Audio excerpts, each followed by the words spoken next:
Some of you may know that I occasionally get affected by some panic attacks. And if you haven't seen the rest of that video, I do suggest that you go find it and watch it. What it is an Australian weatherman who is having a panic attack live on air. He has a history of panic attacks. It's known. It's something that actually he wrote an article on and was on their website, which they shared during this sequence. He says that his panic attack was triggered by running to the weather wall, and then feeling out of breath. I have experienced panic attacks like this numerous times in the past, and it is so unpleasant and so embarrassing. I actually had them when I was pregnant because I had a lot of shortness of breath while pregnant, and I have to do public speaking. So if I would get short of breath while I was doing public speaking for work, sometimes I would have a panic attack and have to stop. These started when I was in college. I did a public speaking presentation that I did not prepare for in any way, size, shape, or form. It triggered a panic attack.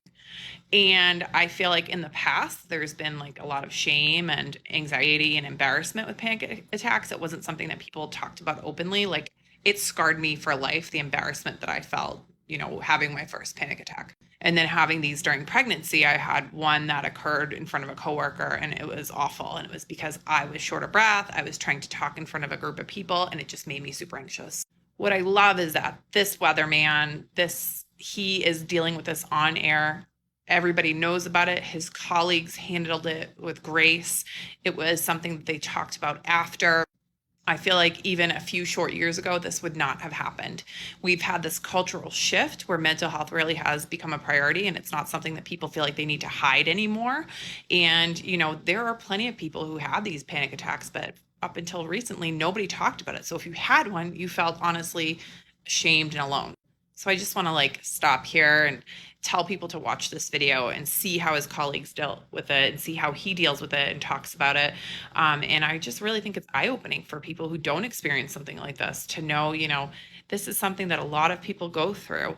If you see someone struggling in front of a group of people or something when they're speaking, they are in a terrible place in that moment. And it is one of the worst things that you have to deal with. And you have to give people grace and just, foster a culture of, okay, this is happening. Let's deal with it. You're not alone. This is not embarrassing.